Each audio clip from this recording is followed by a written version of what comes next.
moo ci waroon jiitu kat ndax mooy njiitu réew mi waxu ci lu dul tweet beneen bi sama doyen dafa wax contexte ji nga muus bu ñuul lañ koy tuddal mënuñu ko tuddal muus bi dafa weexoon ñu sotti ko dëwlin wala huile ci li ñu xam dans le cadre des rencontres internationales le président qui doit tenir un discours doit le présenter au président qui reçoit donc discours bu Macky Sall doon wax Macron xamoon na ko. non je suis désolé. donc xaaral. non là vraiment. waaw xaaral yaa ngi dugg ci domaine boo xamul dara. non déet yow mën nga jàpp ni xaw ma ci dara. ah oui loolu non waaw non bu la neexee nga ne xaw ma ci dara. mais man li ma la wax kañ. xam naa fi mu ko jëlee c'est un forum. c'est une rencontre internationale ou pas. c'est un forum. mais lii loolu foo ko teg c'est un article qui est écrit quelque part. non je suis désolé. mais après nga expliquer grand xam nga man bi ngay wax comme ça nga sant dama la may nga non wax. c'est que fii c'est interactif. mais doguma la mais grand donc baal ma dans un forum il est possible mais c'est une rencontre internationale. oui mais il est possible donc Bassirou dans un forum que le président ñëw freestyle quoi def un discours. non mais. déglu leen lii. dans le cas. écoutez lii. moom dafa wax ni. il a porté un discours il a porté un leadership il a voulu attendre d'être en France pour en parler. mais dama ne. sénégalais yi c'est moi qui dis. waaw non d'accord. juste désolé quoi. mais sénégalais yi muy waxal yi mu représenté. dëkkuñu France. fa laay d'accord ak li Bouba wax. fii la ñu yeewoo ci réew mi. et que amul benn amalgame bu ñuy andi ci diggante ñaari religion wala yenn religion yi fi nekk parce que ndaje boobu ràññee nañ ci kenn koo xamante ni bokkul ak jullit yi mu ngi gëm beneen diine te mu ngi foon te muy Guy Marius Sagna te c'est symbolique. et damay bañ a wax loo xamante ni wóoruma mais j'ai vu sur la toile ñoo xamante ni bokkuñu diine te ni ñu àndee doon méttitlu ñun jullit kàddu googu. ñoom noonu lañ ko àndee doon méttitlu. xëy na am na ñu fa teewoon. même l'évêque de Toulouse. non même l'évêque de Toulouse. léegi nag moom ci dëkkam weddi nañ ko l'évêque de Toulouse. comme di nga léegi nag gis nga ñooñu noonu.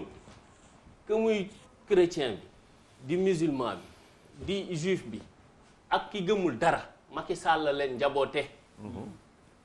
nit nag mënoon yeewu ci kër ña nga njaboote am métit am naqar. nga rocceeku nànk dem ba ci bopp koñ bi naan ki la tooñ ci bopp koñ bi la nekk fa laa koy dem wax ak moom mais balaa ngay génn waxal ak waa kër gi moo xam on n'exige pas sa présence mais aujourd'hui l'État a les moyens de marquer sa solidarité sur toute initiative boo xamante ni dafa toucher foo af parce que nag constitution dafa protéger ngëmu citoyen donc te moom constitution boobu dañ ne mooy gardien de la constitution donc daf ko war a taxaw ba mat sëkk bu génnee nag la mu wax il représente le Sénégal mais man je doute encore dans ce discours-là il n'a pas été tranchant. Quelles sont nos différences? Il parle d'être tolérant envers nos différences et l'homosexuel il est différent. Si le président de la République du Sénégal ak xam fi nga xam ni homosexualité daf fi toll exemple la rek de. mais c'est une différence et quand il dit à la tribune en fait dans cette tribune-là. Il dit qu'il faut accepter nos différences. Ce qui veut dire que moom aussi il appelle les gens à ce qu'ils acceptent les autres. Et c'est dangereux moo tax ma ne discours gis nga la ngay wax da nga koy wax nga ñeme ko. Et c'est là où vraiment Pape Djibril a été tranchant. mënoo ci dem koo xamante ni dafa tooñ foowu njaboot goo njaboote mu assumer que ni day dakk sax ci di ko def. nga wëlbati ko dem fa naan ko foog ñu tolérant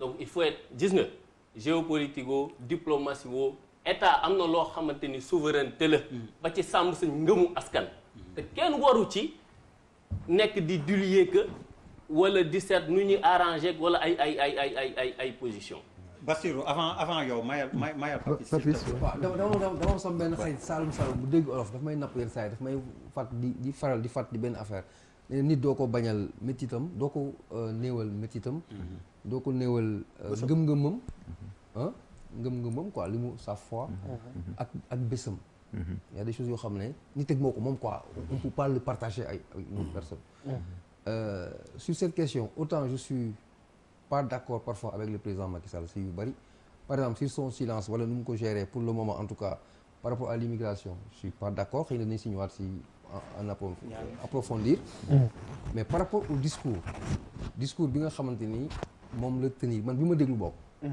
man discours bu ma déglu boo xam ne guddul trop sur l'essentiel pour man bu fekkee sénégalais nga y a rien à dire parce que dafa am ce qu'on appelle les civilités en diplomatie xam nga président Macky Sall lu muy waxee dans une tribune ak yow ni ngay waxee ak kii ni muy waxee ak kii bokkul un président de la République c'est un président de la République ça il faut ñu nangu ko aussi quoi. Moi ça veut dire quoi? Ah non y a un discours kilifa non y a un discours parce que bu fekkee ne dégguñu français trop mais président Macky Sall li mu wax devant Macron soxlalu ngay am sax BFM pour comprendre. Non non franchement c'est limpide c'était vraiment audible et compréhensible. Nee na waa ji parce que président Macky Sall ici il y a des catholiques il y a des musulmans. Les catholiques yaa ngi rappelé évêque kii bi évêque Toulouse bi. Il y a des Sénégalais. On l'a passé dans Gis Gis d'ailleurs. Gis Gis. Donc il a eu la posture pour man d'un président. Maintenant la question qui suit mon analyse c'est quoi? Bouba a parlé un peu de politique, que tout est politique effectivement. Mais est-ce que vous avez pensé une seule fois? Est-ce que la question je la pose, est-ce que Macron sañ na politiquement à la suite de ce qui s'est passé mu taxaw ne oui la France va renoncer à la caricature avec tout ce qui s'est passé depuis Sarkozy l'évolution du terrorisme Hollande moom tey est-ce que Macron sañ na taxaw français yi di ko xool mu ne leen non caricature dootu fi amati politiquement il n'ose pas est-ce que moo tax dama ne c'est un débat de fond que tu sois d'accord ou pas mais compte tenu du discours président Macky Sall par rapport à la tolérance de l'islam parce que loolu sax mooy l'islam même l'islam on demande dans l'islam d'être tolérant lakum diinikum wali diini donc quand tu parles de l'islam il faut convoquer les références de l'islam ñun ñi nga xam suñu àlluwee sorewul on est à ce niveau l'islam impose et recommande aux musulmans d'être tolérants quand quelqu'un restitue l'esprit de l'islam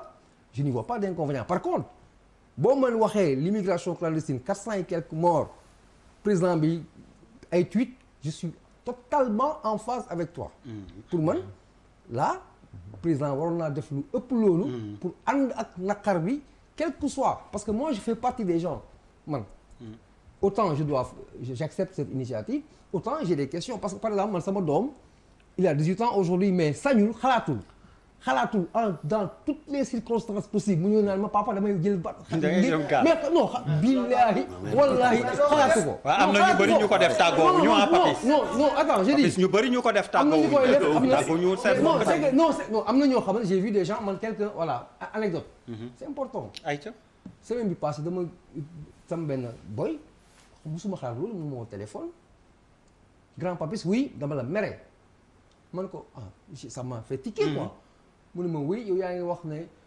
yaay elle préfère seen doom ko xaalis man sama yaay bi ma jur écoute-moi très bien dama ñëw mu ne xool da nga ñàkk fayda sa morom bi dem na Espagne xool mu ngi tabaxal yaayam tout je comprends qu'il y a ces réalités mais dama ne man sama doom sañul ñëw di ma sañu ko il n'ose même pas parce que je suis contre foncièrement contre. Parce que tu es Papis Diaw déjà. Quand même Papis Diaw. Non je pour terminer parce que c'est un débat très mais tu es Papis Diaw. li nga wax ni wax yàqu la Papis non Papis mënoo toog ci télé bi naan sama doom. non anecdote yi bëri non anecdote yi muy wax yaraax la on a fait tellement d'émissions aussi sur ça yaraax am na kër goo xam ne motivation lañ ko la ko tabax may góorgóorlu je dis les gens par là que Dieu nous pardonne. non je voulais est-ce que sa doom du jël business class laisse le conclure s'il te plaît business class lay jël buy tudd nga bàyyi li muy def naan man Papis Diaw effectivement waaw damay yow nga xam ne dëkkoon Sénégal Maroc nga dëkk yow Birima de doo bàyyi sa affaire yi bien Maroc c'est moins cher que le Marocain la Papis c'est bon waaw mais non balaa mu la fi weer immigration mooy en sens interdit je passe pour le immigration clandestine bi donc ma ne avec ça je suis d'accord le président pour man il peut se rattraper xëy na c'est pas trop tard mu ñëw rattraper wu dans ce sens mais pour le discours par rapport à Macron sur l'islam pour man y a rien à dire. Ok monseigneur Le Gall Robert Le Gall le tudd pour être précis alors. voilà man immigration bi laa ayca vas-y immigration bi clandestine bi. may féliciter message bi Malal lancé mais ba tey expliqué bu nu ko de damay waaj a demam déet waaw ak gileem bi après da ngay dem yaraax am